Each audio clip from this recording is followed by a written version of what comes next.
पीडीवीसी access to finance technology and नहीं, ये गलत है, एक्सेस तो दिया ही नहीं उसने, ये डाइवर्सिफाई भी नहीं किया इन्होंने, तो पहला सक्सेसफुली डाइवर्सिफाई, थर्ड गलत है। अच्छा बिल्कुल सही, सेकंड वाला तो सही होगा ना, यूएस के सैंक्शन की वजह से रिस्ट्रिक्शन हो गया पीडीवीसीए को, फाइनेंस का, टेक्नोलॉजी का, है ना, और डायल्यूएंट्स का, बिल्कुल सही है बी, पहला और दूसरा बिल्कुल सही है, ए आपका सही आंसर होगा। ठीक है, नेक्स्ट बात करते हैं जो कि है मार्केट को लेकर। आपको क्या लगता है कि पिछले 25 सालों के अंदर अगर मैं आपको कंपैरिजन करने को दूं कि इंडियन स्टॉक मार्केट या ग्लोबल स्टॉक मार्केट है, निफ्टी है या आपका बीएससी है, ऑयल, सिल्वर, इनमें से किसने सबसे ज्यादा रिटर्न है जो कि दिया होगा पिछले 2-3 साल का? तो आपको पता है क्योंकि हम पढ़ते पढ़ते हैं, हम लोग कवर करते हैं इसको, राइट। इंटरेस्टिंगली पिछले 25 सालों के अंदर जो मैक्सिमम रिटर्न मिला है मार्केट के अंदर, वो गोल्ड और सिल्वर ने दिया है। मैं आपको हमेशा बोलता हूं कि गोल्ड और सिल्वर जो है वो बहुत इंपॉर्टेंट एसेट्स हैं, आपको अगर इन्वेस्ट करना है तो आप कर सकते हैं।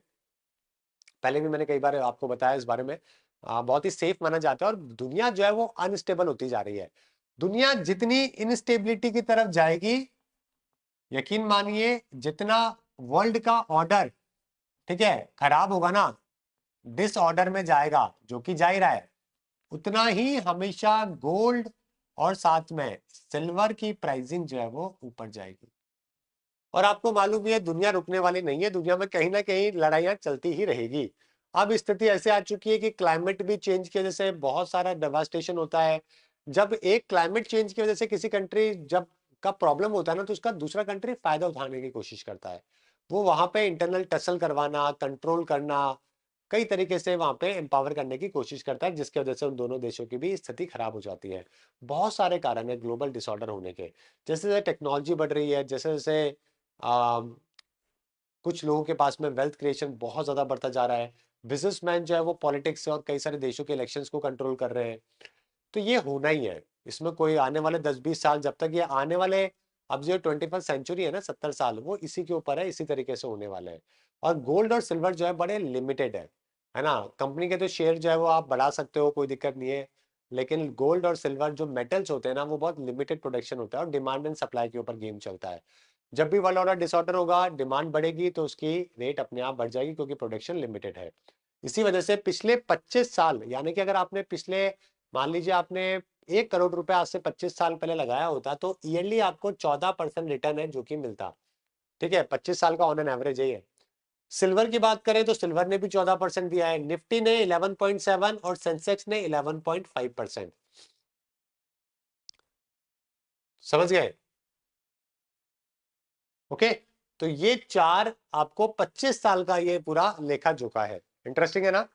सबको लगता है कि गोल्ड सिल्वर अभी कुछ सालों में बढ़ा है, ऐसा नहीं है, 25 सालों का एवरेज है जो कि 14% है।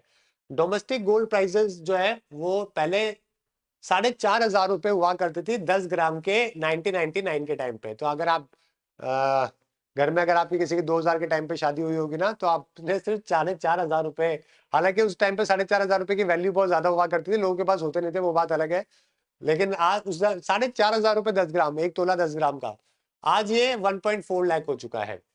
टॉप परफॉर्मिंग एसेट है जो कि पिछले 25 सालों में रहा। सिल्वर की बात करें, सिल्वर 8,000 रुपए पर केजी था, 1 किलो 8,000 रुपए का 1999 में, और अभी ये 2.5 लाख रुपए पर केजी है जो कि पहुंच चुका है। समझ गए? और धीरे धीरे जो है ट्रेडर्स और इन्वेस्टर के बीच में ये काफी पॉपुलर माना जाता है। इसमें एक और, एक थोड़ा सा इसमें और एक लूपहोल है। आपको पता है ना ये बात कि अगर आप 14% अगर आप रिटर्न अगर आपको मिल रहा है, विच इज वेरी गुड, कुछ किए बिना 14% रिटर्न बहुत बड़ी बात होती है। यानी कि अगर आपने साल के, मान लीजिए किसी ने 1 करोड़ रुपए लगाए, तो 1 करोड़ 14 लाख उसके अगले साल हो गए, यानी कि महीने का 1.25 लाख रुपए उसने वैसे कमा लिया, कुछ भी किए बिना, जस्ट बिकॉज उसने 1 करोड़ रुपए का गोल्ड लेके बैठा हुआ था अपने घर पे। समझ गए? राइट। बट इसमें टैक्सेशन इंक्लूडेड होता है, वो आप बात भूल रहे हो यहाँ पे। तो इसमें क्या होता है कि जो भी आप पैसा कमाते हो, फिर आपका इनकम दिखाना पड़ेगा, क्योंकि ये तो सब लीगल तरीके से होता है, राइट। आप ट्रेड करते हो उसको, तो आपके अकाउंट में पैसा आता है, पूरा प्रॉपरली डीलिंग होती है, तो सरकार इसके ऊपर टैक्स लेती है, इनकम टैक्स जिसको कहते हैं। अगर आप 10, कोई भी ब्रैकेट में आप आते हो, है ना, 10 लाख वाले ब्रैकेट में, 5, जितना पैसा कमाया आपने इन सब चीजों से, चाहे गोल्ड सिल्वर इक्विटी स्टॉक कुछ भी हो, चाहे वो आपके इनकम में जाएगा, और इनकम के अंदर आपको इनकम टैक्स देना पड़ेगा। तो अगर एवरेज करोगे तो थोड़ा कम हो जाता है, 14% मार्केट ने रिटर्न दिया, बट जो आपके घर में जो पैसा आएगा आपके पास में खर्च करने के लिए, वो टैक्स हटा के आएगा, तो वो कम हो जाता है। इसको काउंटर करने का क्या तरीका है कि इतनी ही रिटर्न चाहिए और साथ में पैसा टैक्स में भी नहीं देना है। इसके लिए एक और इससे भी बढ़िया तरीका है, वो है इन्वेस्टमेंट इन लैंड। आने वाले टाइम पे जमीनों की वैल्यू बहुत ज्यादा होने वाली है, बहुत कंपनीज कमर्शलाइज हो रही है, एक्सपेंशन कर रही है, अर्बनाइजेशन बहुत तेजी से हो रहा है। तो जो शहर के जो आसपास का एरिया होता है, जैसे कि फॉर एग्जांपल ये मान लीजिए जयपुर एरिया है, 50 किलोमीटर इधर 50 इधर, ये 100 किलोमीटर का रेडियस है जयपुर का, ठीक है। अब सेंटर वाला जो एरिया होता है, ऑब्वियसली कोई भी शहर ले लो आप, मैं एग्जांपल जयपुर का ले रहा हूँ, आप इंदौर ले लो, भोपाल ले लो, जो मन करे वो ले लो, कानपुर ले लो। तो ये जो पार्ट होता है ना, ये तो बहुत ज्यादा ऑलरेडी इन्फ्लेटेड प्राइसिंग होती है। लेकिन जो ये वाला पार्ट होता है ना, दूसरा दूर वाला, हमेशा, है ना, जो जयपुर के अंदर ही आता है, लेकिन यहाँ पे इतना डेवलपमेंट नहीं है अभी, इसको सेमी अर्बन कहते हैं। यहाँ पे अगर मान लीजिए किसी को 10,000 रुपए गज में जमीन मिली हुई है, तो ये आराम से 20,000 रुपए 30,000 रुपए पहुंच जाती है कुछ सालों के बाद में। तो आपका रिटर्न बहुत अच्छा होता है। दूसरी बात, लैंड के अंदर जब आप इन्वेस्टमेंट करते हो और जो आपका पैसा आता है, तो 50% आपको मालूम है कैश में डील होती है। पूरे देश में ऐसे ही होती है, क्योंकि जो आपका प्राइसिंग होता है ऑफिशियल वो कम होता है, लेकिन यहाँ पर भी डिमांड और सप्लाई चलता है। इसकी वजह से जमीनें जो है वो, अगर पड़ोसी ने अगर आपके मान लीजिए 20,000 रुपए पर गज बेच दी, तो फिर आपकी जमीन 20,000 रुपए हो गई। तो डिमांड एंड सप्लाई के ऊपर ये आपस में लोग ही है जो कि प्राइसिंग डिसाइड करते हैं, कितनी डिमांड है कितनी सप्लाई, उस वजह से, राइट, ये होता है।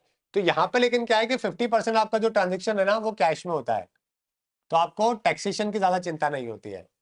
तो ओके, तो आने वाले 10 सालों में अगर आपको इन्वेस्टमेंट करना है, और अगर आप मेरे से पूछो कि क्या ऑर्डर होना चाहिए, टिप्स अगर आप मुझसे लो, तो मैं आपको बोलूंगा कि सबसे पहले इन्वेस्ट इन लैंड। और अगर आपके पास लैंड है तो प्लीज बेचो मत उसको, जब तक उसकी प्राइसिंग पीक पे नहीं हो जाती है। समझ गए? पीक पे हो गई है और आपको बेचने के लिए, तो बेच दो, कोई दिक्कत नहीं है, लेकिन पीक पे जब तक नहीं पहुंची उसको वेट करो, 2-3 गुना होगा। सेकंड नंबर पे ऑब्वियसली गोल्ड है, तीसरे नंबर पे सिल्वर है, उसके बाद में आपके इक्विटी है, मतलब स्टॉक मार्केट हो गया, ठीक है, और पांचवें में स्टार्टअप्स एंड एवरीथिंग। और इससे भी ऊपर, सबसे ऊपर इन्वेस्टमेंट किसके ऊपर करना चाहिए, इनसे भी ऊपर अच्छा रिटर्न चाहिए, तो अगर आपको, अगर इन सबसे भी अच्छा रिटर्न अगर आपको चाहिए, लैंड से, गोल्ड से, सिल्वर से, इन सबसे अच्छा रिटर्न अगर आपको लेना है, जिंदगी भर लेना है, तो वो हो आप खुद, ठीक है।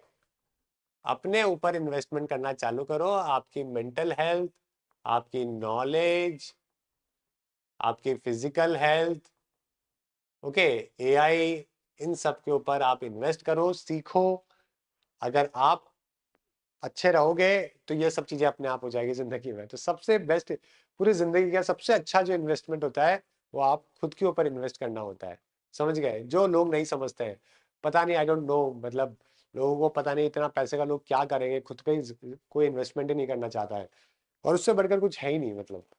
चलिए, ठीक है, ये वाली बात हो गई, ध्यान रखिएगा, आपके लिए इंपॉर्टेंट है। ये पेपर में आता नहीं है, ये सब चीजें पेपर में नहीं आएगी, ये सब चीजें कितना रिटर्न दिया किसने, नहीं पता, पेपर बनाने वाले को भी नहीं पता है, तो पेपर में नहीं आती, लेकिन just because this session is for everything, right, तो इसलिए हम लोग डिस्कस कर रहे हैं ना। यहाँ पे एनएससी के बारे में बताया, 11.7% का सेम पीरियड का रिटर्न है, जो कि ईयरली यहाँ पे दिया गया है। बीएससी का 11.5% है। चलिए, ठीक है। और जो भी प्रेशियस मेटल होते हैं, ये क्यों इतने ज्यादा इनके प्राइसेस बढ़ रहे हैं, क्योंकि एक तरीके से ये हेज माने जाते हैं अगेंस्ट इन्फ्लेशन।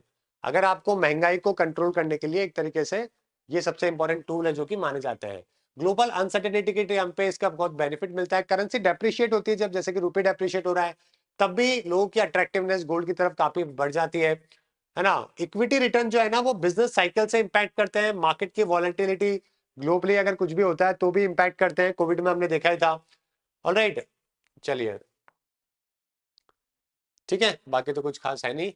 पहला सवाल यहाँ पे बिल्कुल ठीक है, दूसरा गलत हो गया। Silver act only as a precious metal, not as industrial use. Industrial use आता है। Equity returns are generally more volatile than precious metal return. बिल्कुल, ये बात भी सही है, तो 1 एंड 3 आपका सही होगा, ए भी यहाँ पे सही जवाब है।